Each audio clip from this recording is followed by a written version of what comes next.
செய்யவும் அதன் மூலம் பனையேறும் தொழிலாளர்களும் விவசாயிகளும் பயன் பெறுவார்கள் என்கிற நோக்கில் அரசிடம் விண்ணப்பித்தால் இவர்கள் எல்லாம் தேச துரோகிகள்.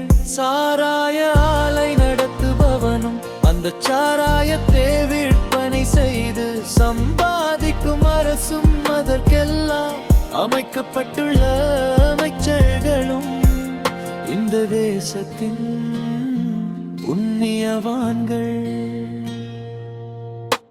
எத்தனையோ தேர்தல்கள் வருகின்றன, எத்தனையோ வாக்குறுதிகள் கொடுக்கப்படுகின்றன. அவையெல்லாம் நிறைவேற்றப்படாமல் மீண்டும் தேர்தலில் நின்று வாக்கு பெற்றுவிடலாம் இன்று அரசியல்வாதிகள். அடுத்த 5 ஆண்டுகளில் இந்த பழப்போன மனிதர்கள் மறந்து விடுகிறார். சாராய ஆலை நடத்துபவனுக்கும் சாராயத்தை விற்பவனுக்கும் போட்டு போடுகிறார் விவசாயி.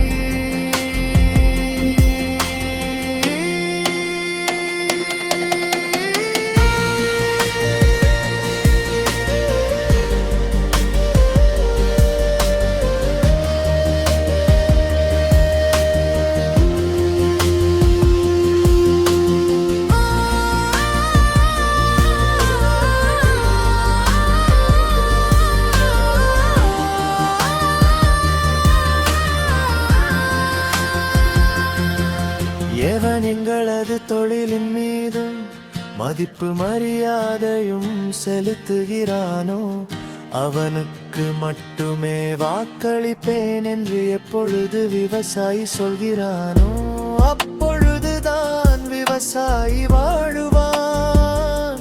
நானும் பார்த்து விட்டேன் ஒவ்வொரு அடச்சி முடியும் பொழுதும் விவசாயிகளுக்கு உதவி செய்வது போல் தட்டல் மில் திட்டத்தை அமல்படுத்தேன்.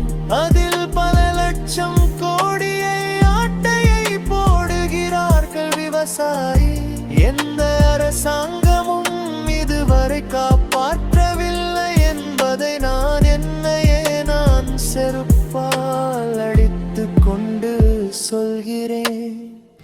அடமானமுள்ள அயோக்கிய விவசாயிகளே,